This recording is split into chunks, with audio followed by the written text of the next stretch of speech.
Bonjour à tous, bonjour à toutes. Et aujourd'hui, il n'y aura pas de Ceci n'est pas un podcast, toute autre ambiance. Ici, vous allez découvrir les indices du jardin d'hiver. Alors, premier indice, j'espère que tout le monde a bien reçu son kit, que tout le monde a déjà préparé sa laine et ou que tout le monde a reçu sa box. Premier indice, donc, vous allez commencer avec la couleur principale et la couleur contrastante. Donc, si vous devez encore bobiner, c'est le moment. Vous allez donc commencer et je vais vous montrer deux petites techniques. Vous avez normalement reçu votre indice dans votre boîte Ravelry ou par mail. Si ce n'est pas le cas, n'hésitez pas à me contacter, mais j'ai envoyé normalement les indices à tout le monde. Que dire de plus? À la fin de cette petite vidéo, pour celles qui ont eu la box, il y a un petit add-on surprise sur ce qu'il y a dans ce fameux indice que vous avez dû mettre au frigo. Et voilà, on y va, c'est parti.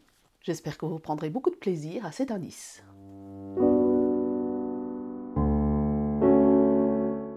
Voilà, vous venez de recevoir votre indice dans votre boîte Ravelry ou par mail. Premier indice, début des aventures. Alors, pour cet indice-ci, vous aurez besoin de votre couleur principale et de la couleur contrastante. Donc, dans le tableau, les palettes de couleurs, on vous a mis quelle était la couleur contrastante. Dans le cas de la Scortea, c'est la couleur café latte. Donc c'est en général quand vous avez reçu un kit ou que vous avez reçu une box de Noël, eh bien c'est la couleur qui est l'échou qui est un tout petit peu plus gros, c'est celui-ci. Donc pour ceux qui ne seraient pas avec le kit, il vous faudra environ 50 mètres de cette couleur-ci.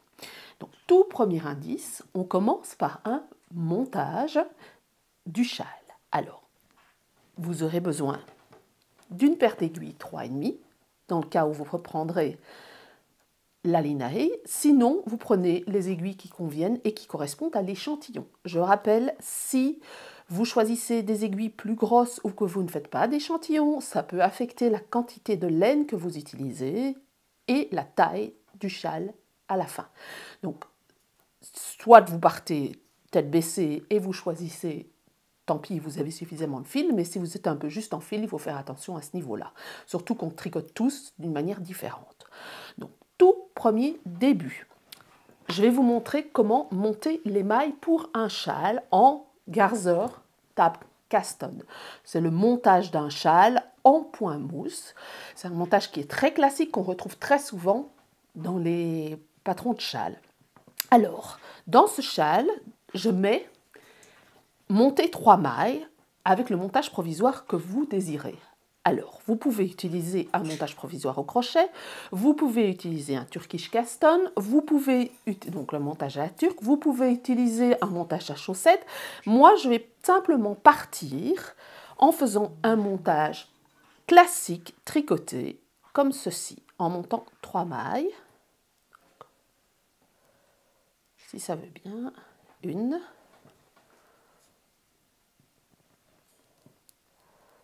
Ça ne veut pas.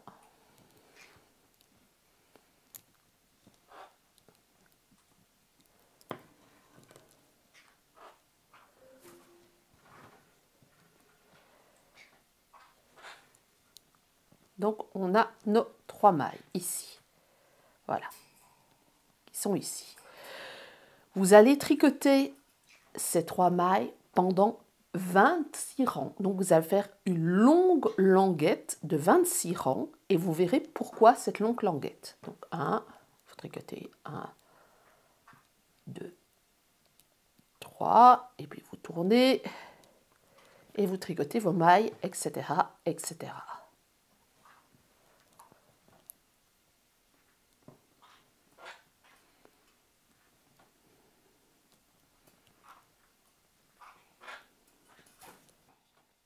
C'est important d'avoir, donc ici vous avez votre languette qui a été tricotée et vous avez 13 barres de point mousse.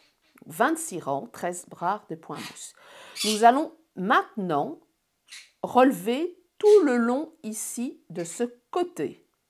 Donc, vous allez tricoter les 3 premières mailles.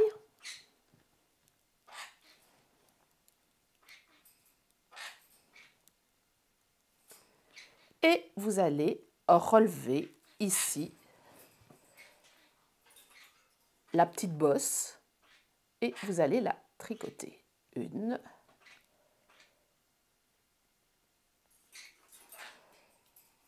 2,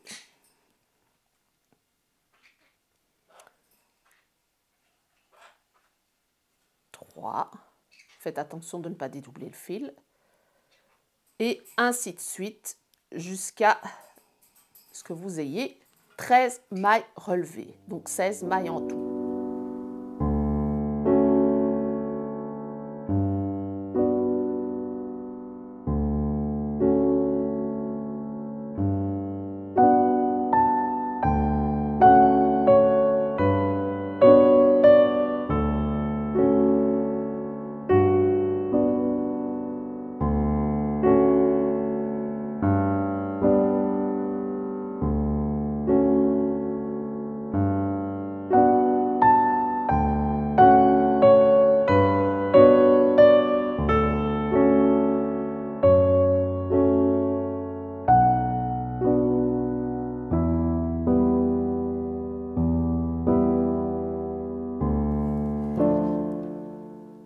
Voilà, nous avons relevé donc toutes les mailles ici, le long des barres de point mousse, 13 mailles et les 3 mailles du début. Et maintenant, on va relever ici 3 mailles. Alors, si vous avez fait un montage provisoire au crochet, vous démontez votre montage. Si vous avez fait un montage à la turque, vous allez simplement reprendre et tricoter ces mailles-ci. Moi, je vais simplement les relever aussi en les tricotant.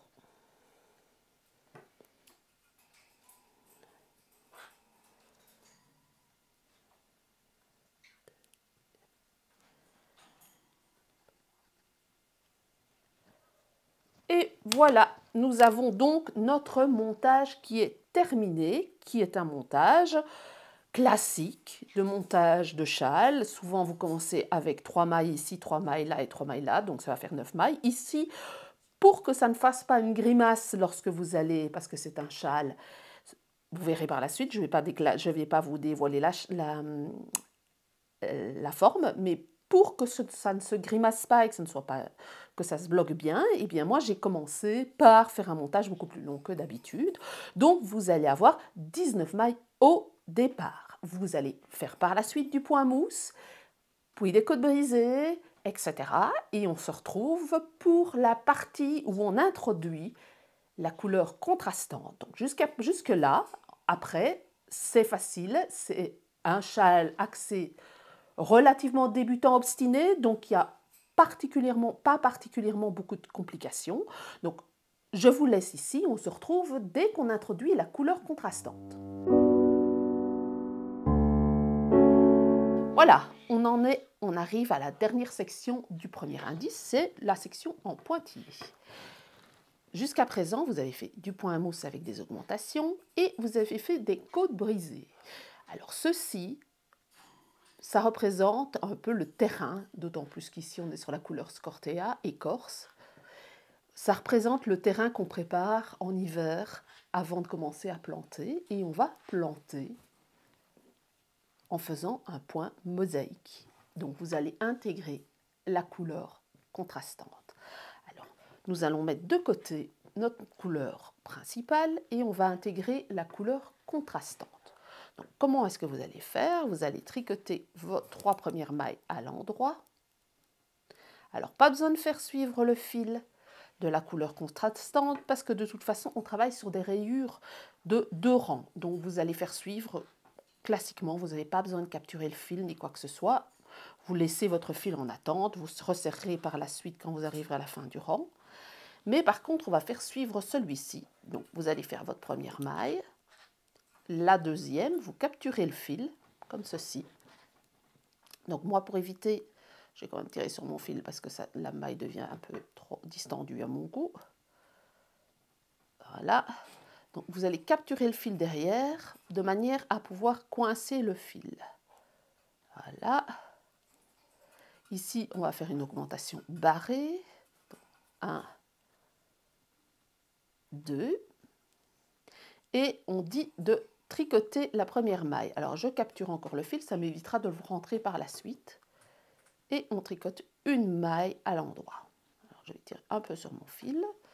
Et là, on commence le point mosaïque, c'est-à-dire qu'on va glisser. Alors vous allez glisser votre maille en glissant, en introduisant l'aiguille de la droite vers la gauche, comme si vous la tricotiez à l'envers, fil derrière.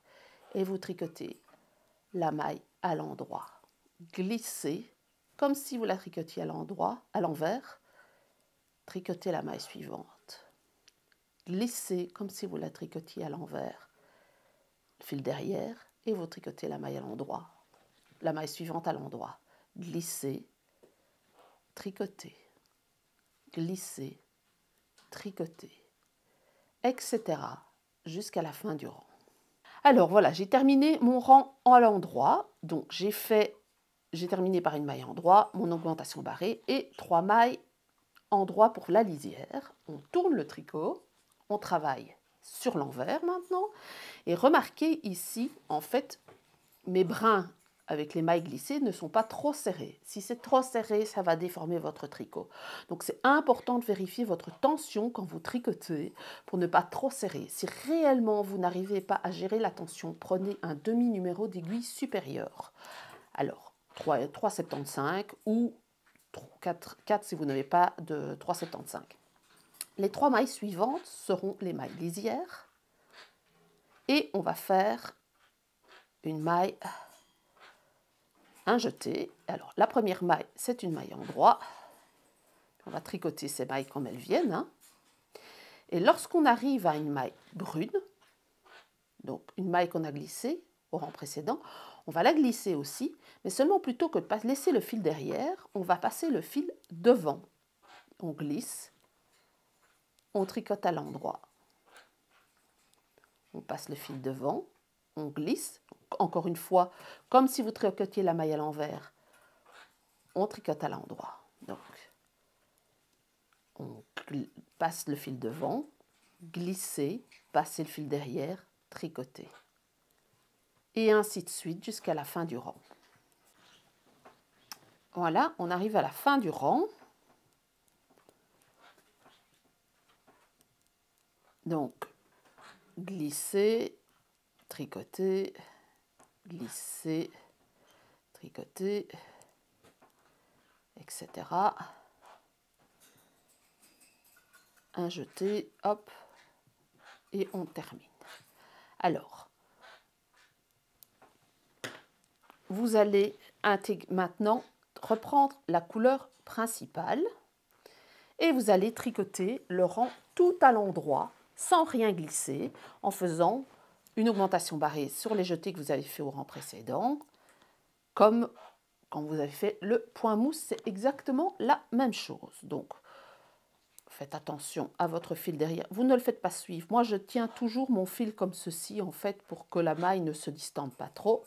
Mais vous ne le faites pas suivre, pas besoin. Ce sont des rayures avec des mailles glissées.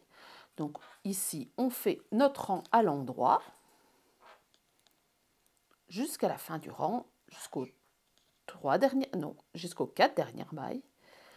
Et vous allez faire votre augmentation barrée, puis vos 3 mailles endroit. On y va, c'est parti. Et voilà mon deuxième rang de pointillés fait.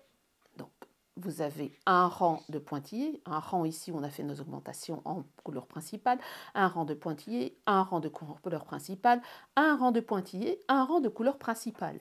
Et maintenant, je vais répéter de nouveau ces rangs-ci et l'indice 1 sera terminé.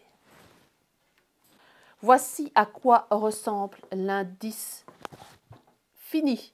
Donc, nous avons de la terre, nous avons le passage à la herse et nous avons ici le point de semis, un point pointillé avec un fil contrastant. On se retrouve la semaine prochaine. Pour la suite, vous avez jusqu'à présent 175 mailles sur vos aiguilles et au moins un quart de votre pelote qui est parti.